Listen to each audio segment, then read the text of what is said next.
Confluent avec Catherine Egault et Mathieu Lavigne.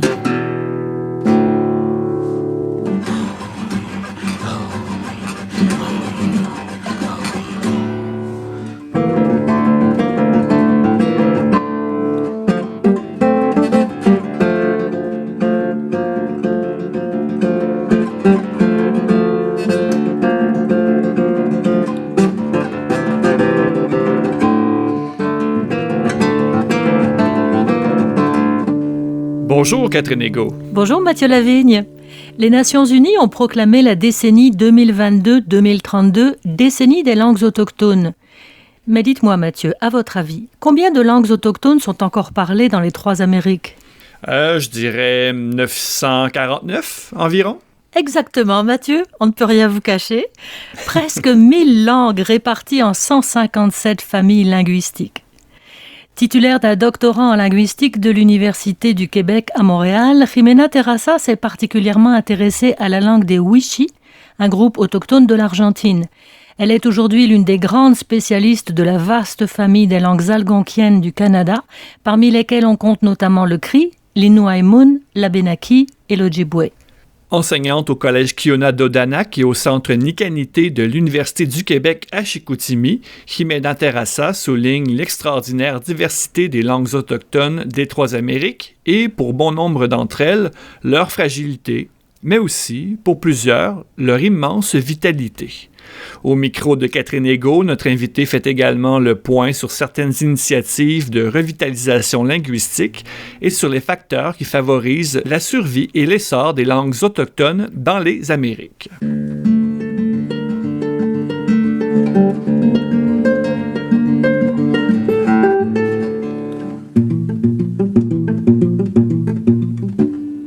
Bonjour Jimena Terrassa. Bonjour Catherine. Vous êtes une grande spécialiste des langues autochtones, particulièrement les langues algonquiennes, qu'on connaît bien au Québec, au Canada.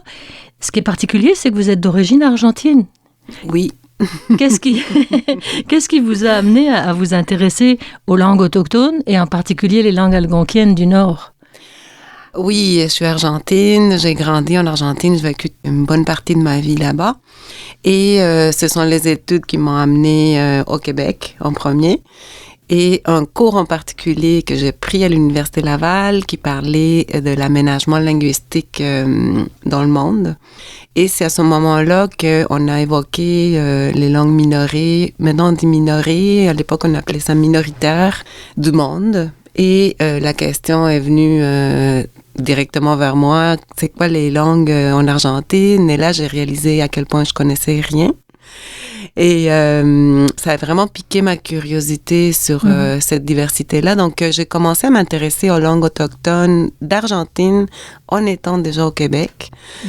Et une fois que j'ai décidé de m'installer au Québec pour mes études plus poussées, évidemment, pour une question de territoire, parce qu'on est ici, je me suis intéressée aux langues algonquiennes. Et aussi, il y avait une prof à l'UQAM, Lynn Drapeau, qui est comme la linguiste qui a travaillé sur l'Innu. Par la force des choses, je m'intéressais aux langues autochtones. Elle était là, donc ça a été un lien direct vers l'Innu. Et par l'Innu, je me suis intéressée à l'Ojibwe, à l'Abenaki, par différents projets. Donc, c'est un peu ça l'histoire, pour faire une histoire courte, on va dire. La question est très vaste, mais est-ce que vous pourriez nous dresser un peu un bilan des langues autochtones en Amérique, dans les trois Amériques? Oui. Il y en a plusieurs, il y en a environ 1000 langues, donc 949 pour être plus précise.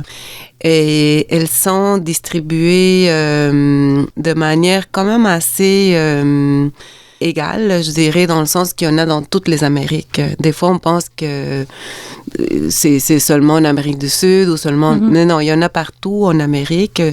Je dirais presque dans tous les pays. Il y a certains pays où il y en a... presque pas ou pas du tout, mais la plupart des pays en Amérique, dans les Amériques, ont des langues autochtones. Qui restent parlées. Il y a encore des locuteurs vivants. Oui. Il y en a qui sont parlés par des millions de personnes, comme le Quechua, par exemple, qui est parlé au Pérou, en Bolivie, en Équateur, même en Argentine, dans le nord de l'Argentine. Il y en a d'autres qui sont parlées par une poignée de personnes.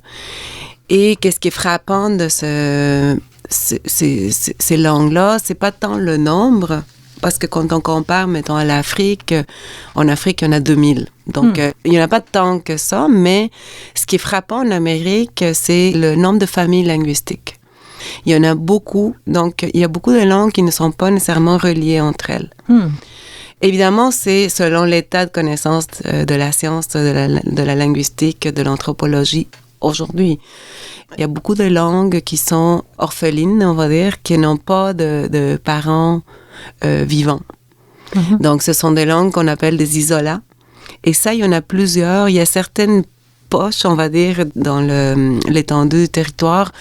L'Amazonie, c'est une des régions où l'on trouve le plus de diversité linguistique.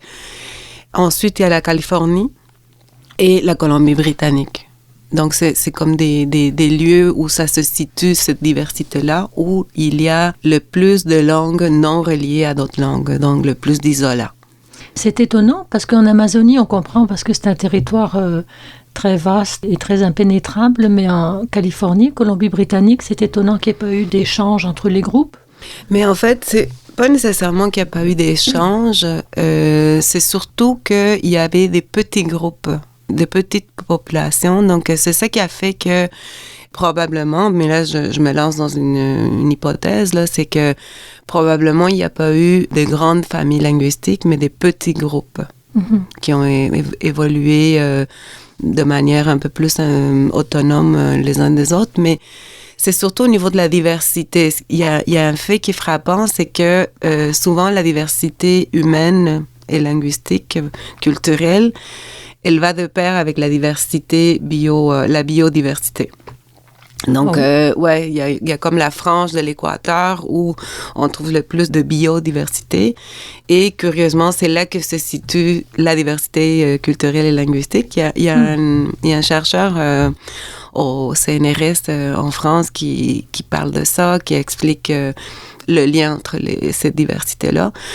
Et il dit il y a une exception. L'exception, c'est la Californie et la Colombie-Britannique, où c'est pas nécessairement là où il y a le plus de biodiversité, mais il y a quand même une bonne diversité linguistique. Donc, probablement, ce sont plus de circonstances historiques, géographiques, mais je saurais pas, je pourrais pas expliquer pourquoi cette diversité-là. Comment est-ce qu'elles vont, ces langues-là, en Amérique, globalement? Vous avez cité le quechua, qui est une langue officielle au Pérou, n'est-ce pas? Oui. Vous dites que certaines langues sont parlées par des millions de personnes, d'autres, il reste très peu de locuteurs. Oui. On pense à la Benaki, je pense qu'il reste une locutrice. Oui. Il y a des langues comme la Benaki. On sait qu'aujourd'hui, c'est surtout des locuteurs de langue seconde qui parlent la langue. Donc, c'est pas qu'il n'y a pas de locuteurs, c'est que ce ne sont pas des locuteurs qui l'ont appris en étant enfants, qui n'ont pas grandi avec la langue, donc ils l'ont appris comme langue seconde. Malheureusement, la plupart des langues en Amérique sont menacées. Donc, il y a des exceptions comme les langues mayas, comme le quechua, comme le guarani au Paraguay. Mais la plupart des langues sont plutôt dans un état fragile. Quels sont les facteurs de protection d'une langue autochtone? Le fait, par exemple, d'être langue officielle, est-ce que ça la protège?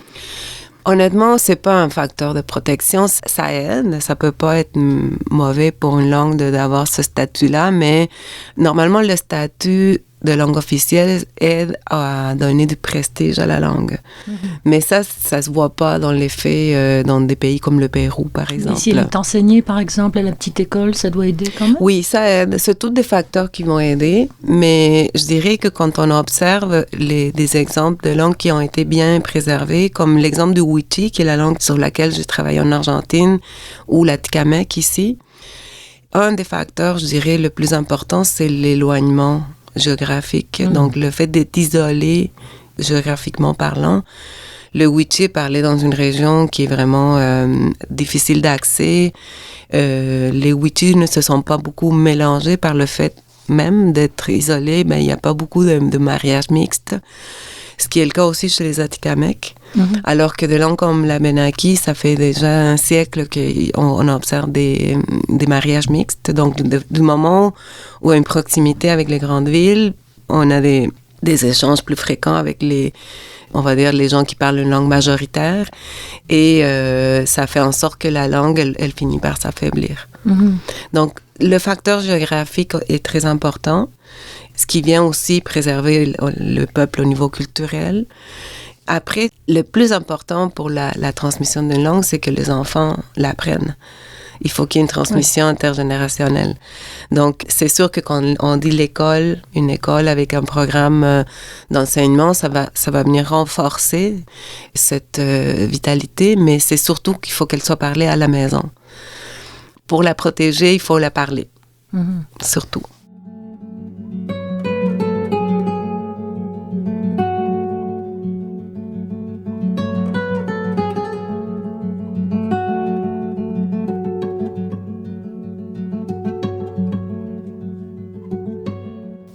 Est-ce que les nouvelles communications, qui sont plus tellement nouvelles finalement, là, mais bon, Internet, les réseaux sociaux, tout ça, ça se passe beaucoup en anglais? Oui. Est-ce que ça, c'est un facteur de danger pour les langues autochtones?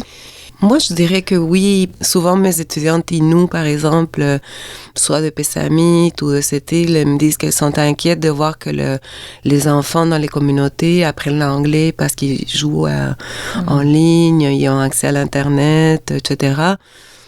Comment je dirais, c'est Don Quichotte avec les moulins. Là. Donc, c'est vraiment des monstres contre lesquels c'est très difficile de se battre, même pour toutes les autres langues dans le monde. Même pour les langues très parlées. Ben oui, mais en même temps, quand on évalue les facteurs, la vitalité des langues globalement, un des facteurs, c'est la capacité des langues à s'adapter aux nouveaux médias, nouvelles façons de communiquer, donc à la technologie, etc.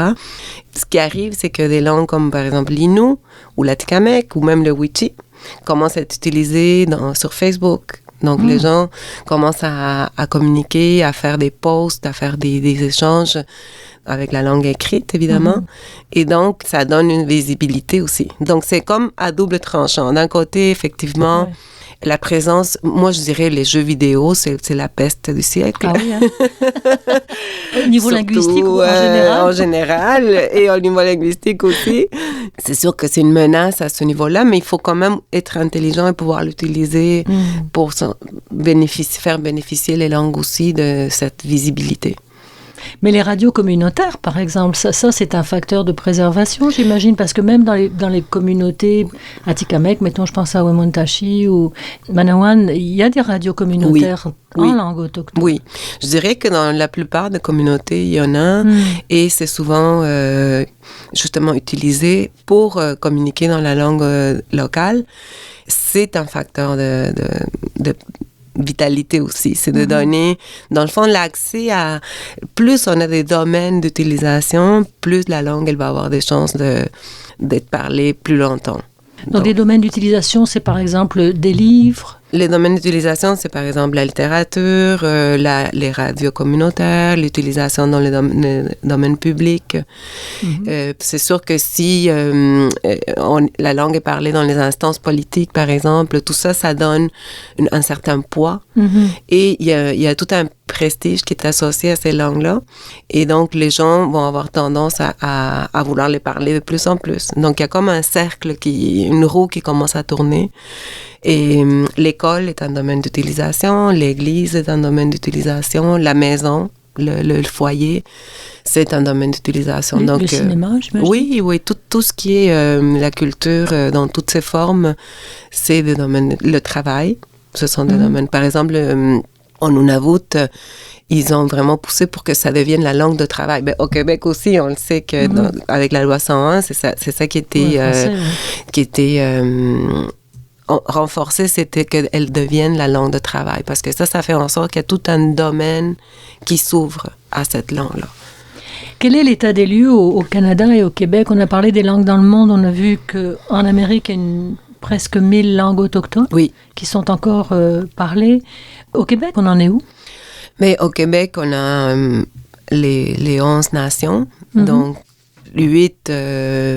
je dirais 9 sont encore parlent leur langue. Si on compte le Wendat qui est en voie d'être revitalisé et l'Abenaki qui est parlé par peu de monde. Les autres langues, les 9 autres, sont quand même parlées à différents degrés, mais sont encore parlées. Et ce qu'on sait, c'est que les langues sont mieux préservées au Québec que dans le reste du Canada. Ah bon? Oui. Comment ça s'explique, ça? Moi, je n'ai pas toute l'explication. C'est peut-être, je vais commencer ma phrase avec un peut-être, le fait qu'au Québec, il y a aussi le français, donc c'est pas juste l'anglais qui est comme une espèce de Goliath là, qui écrase tout. Le fait qu'il y a aussi le français, c'est peut-être venu comme compenser un petit peu l'impact sur les langues, parce que le français lui-même, il se protège de l'anglais. Donc peut-être qu'il y a comme une espèce de protection envers l'anglais. Il maintient déjà une diversité qui peut être étendue. Exactement, qu'il y a une autre diversité. Ça, c'est peut-être un des facteurs qui aurait pu aider, mais je ne sais pas pour les autres.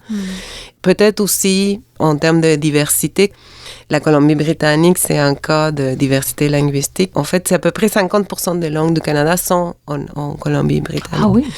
Il y en a à peu près 70 au Canada, distribués sur 11 ou 12 familles selon le découpage qu'on fait.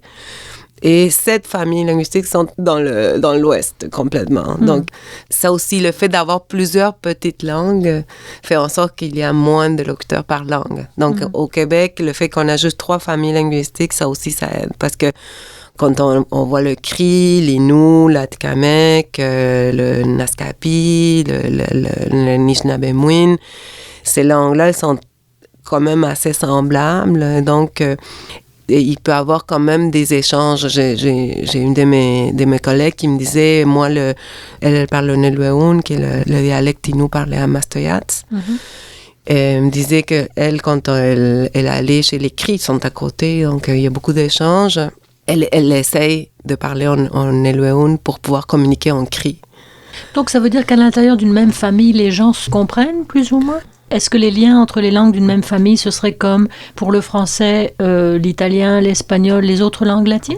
Oui, même à l'intérieur de la grande famille algonquienne, il y a 3 branches. Bon, je vais dire ça comme ça. Il y a la branche centrale, et c'est là qu'on retrouve l'Innu, le Cri, l'Atikamekw, le Nishnabemwin, le Naskapi. Donc, ces langues-là sont, d'un point de vue strictement linguistique, on les traite quasiment comme des dialectes les unes des autres. Comme des variantes d'une même langue, c'est ça. Donc, elles sont très proches et ça dépend, c'est comme un continuum, ça dépend où dans le continuum les gens vont se comprendre et selon l'âge aussi. Exemple, Joséphine Bacon, elle essaie de parler en Innu à Claudie Ottawa, qui est ma collègue prof d'Atikamekw, puis Claudie, elle a 35 ans, elle ne comprend pas Joséphine en Innu. Mais elle dit probablement que mes grands-parents la comprendraient. Qu'est-ce qui a changé en 2 générations? Ben beaucoup, ça change. C'est le vocabulaire, c'est la syntaxe? Oui, vocabulaire surtout. C'est vraiment ça l'aspect de la langue qui change le plus. Le vocabulaire, beaucoup, ben évidemment, c'est toutes des générations bilingues. Après, les grands-parents, ben, il reste encore quelques monolingues, mais pas beaucoup. Donc, c'est toutes des générations qui sont bilingues ou trilingues même. Donc, c'est sûr qu'il y a des transferts qui se font entre les langues. Après ça, il y a la réalité qui a changé beaucoup. Il y a tout un domaine, pas un domaine, mais un champ lexical de la vie en forêt, de la vie nomade, qui n'est plus d'actualité parce que les gens font plus ces actions-là. Donc, il y a tout un vocabulaire, même des structures grammaticales probablement qui sont connues par un certain nombre de personnes qui ont connu cette vie nomade. Mais les nouvelles générations qui ont grandi, qui ont été sédentarisées, ben, ils n'ont pas accès à ce vocabulaire-là. Donc, déjà là, on voit un clash entre les générations. Et au niveau de la prononciation, ben, toutes les langues, dans le fond, du moment où elles sont parlées, elles changent. C'est le propre des langues. Et c'est un signe de vitalité aussi. Le changement linguistique, c'est bon. Quand une langue change, c'est parce qu'elle est vivante.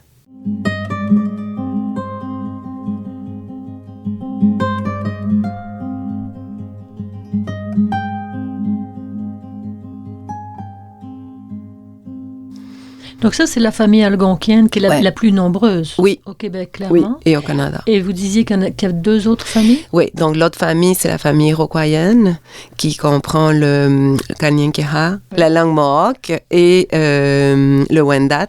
Ça, c'est 2 langues de la famille iroquoienne. Et la troisième famille, c'est la famille qu'on appelle Esquimaux-Léoutes, qui est la famille des langues inuites. Mhm. Donc, c'est les langues inuites parce que aussi, c'est un grand continuum dialectal. C'est ça. Et au Québec, ça s'appelle l'Inuktitut. Ça mais- s'appelle l'Inuktitut. mais c'est une langue aussi qu'on parle au Groenland. Oui. C'est une langue qu'on parle... Oui, au Groenland, il y a des universités dans lesquelles on donne des cours, des bibliothèques avec des livres en langue inuite. Dans ces langues-là, est-ce qu'il y en a qui vont vraiment bien, pour lesquelles on n'est pas inquiet? L'Atikamekw, on dit que la plupart des Atikamekw le parlent, donc on pourrait se dire c'est une langue qui va bien, qui n'est pas en danger. Oui, dans le sens que, comme je disais au début, il y a plusieurs facteurs. Quand on regarde le facteur nombre, pourcentage de locuteurs, ça va très bien. Donc, on estime à 98%. Ah oui, hein? Oui, le nombre de locuteurs Qui parlent couramment l'Atikamekw.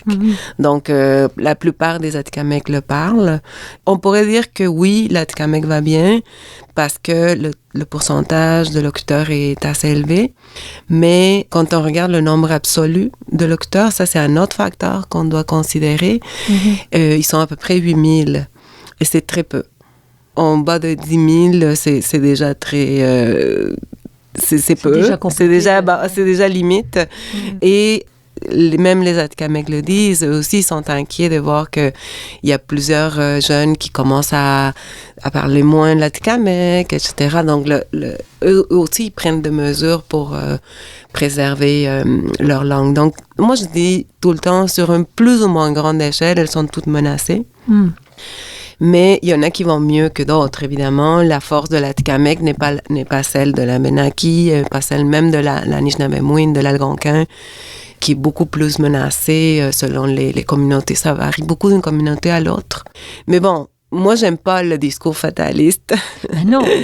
Je l'aime pas. J'aime voir qu'il y a aussi... Ce qui est fascinant, c'est qu'après tous les efforts qu'on a fait, qui ont été faits pour écraser ces langues-là, pour les faire disparaître. Encore aujourd'hui, elles sont parlées, fièrement portées par les gens.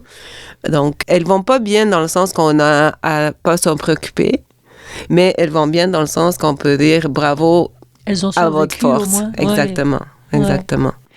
Qu'est-ce qu'il faut faire pour sauver les langues autochtones? Les parler. D'accord. Les parler. Et le parler de manière vraiment quotidienne, Oui. c'est-à-dire pas seulement l'apprendre par Ouais. curiosité, mais vraiment dans les communautés. Vous voulez Exactement. dire. Ben, je veux dire, dans les communautés, c'est sûr. C'est les locuteurs, c'est les Autochtones eux-mêmes qui vont être porteurs de leur langue, qui sont porteurs, mais je pense je pense qu'il est ancien chef, je sais plus s'il est encore le chef, Perry Bellegarde de la APN. Dans l'Assemblée des Premières Nations, dans une conférence fascinante à laquelle j'ai assisté, justement en Colombie-Britannique, dans sa conférence d'ouverture. Il avait dit « We want fluency ». On veut que les gens parlent couramment les langues. On veut pas des noms dans les boîtes de céréales avoir écrit dans la langue. On veut que les gens parlent couramment. Et c'est ça que ça prend. Il faut que les gens parlent. Donc, moi, mon message, souvent, c'est n'importe quand, toutes les occasions sont bonnes, essayez de changer puis de parler dans votre langue. Des fois, les gens oublient, mais c'est normal. Moi-même, à la maison, j'ai des enfants. Mes enfants sont maintenant plus grands, mais je leur ai toujours parlé en espagnol, qui est ma langue maternelle. Et des fois, tu sais, quand il y a d'autres personnes, je vais changer. Puis des fois, après la conversation avec d'autres personnes, je perdure en français. Puis il faut que je me ramène à l'ordre. Je dis, il faut que je recommence l'espagnol. Donc, c'est un peu une discipline de se donner de tout le temps. Puis toutes les occasions sont bonnes pour la parler. Donc, c'est ça qu'il faut pour les préserver. Après, c'est sûr que donner des cours dans les universités pour créer la conscientisation. Chez les allochtones, c'est toujours bon. Ça peut pas être mauvais. Et le prestige, comme vous disiez quand même, plus les gens, vous disiez tout à l'heure, plus les gens sont fiers de parler leur langue, plus elle est vivante. Oui, ça vient jouer aussi dans la préservation de la langue. Donc la fierté. Est-ce que vous parlez des langues autochtones? Moi, je parle pas couramment aucune langue, donc je n'ai pas la fluency comme Monsieur Bellegarde demande. Et comme j'ai été beaucoup en contact avec le Cri, maintenant beaucoup avec l'Atikamekw, parce que à Kiona, on enseigne l'Atikamekw et j'accompagne je suis dans la salle de classe avec ma collègue d'Atikamekw, donc je l'entends beaucoup. Après ça, je suis avec les Inuits, donc je mélange un petit peu, mais je commence à... je suis capable de faire des petites phrases, là. Mais vous restez dans la même famille aussi algonquienne. Oui, ça aide parce que je peux transférer d'une langue à l'autre. Oui. Donc, je me débrouille, c'est ce que je devrais dire. Mais de toute façon, ça vous ouvre à un autre univers, même de s'intéresser à ces langues-là, même sans atteindre vraiment la maîtrise courante, là. C'est de toute façon intéressant. C'est fascinant. Ce sont des langues fascinantes, en fait. Ben, c'était une entrevue fascinante, Jimena Terrassa. Merci infiniment. Ce sont des sujets complexes. Hein? Merci d'avoir rendu ça plus accessible pour nous. Merci, Catherine.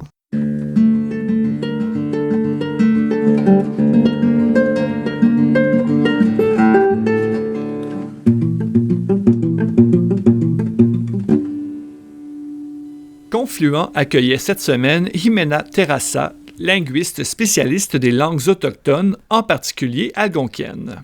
Un immense merci à Jimena Terrassa de nous avoir ouvert une porte sur cet extraordinaire foisonnement linguistique autochtone des Amériques, et merci à Valérian Fournier pour la captation sonore.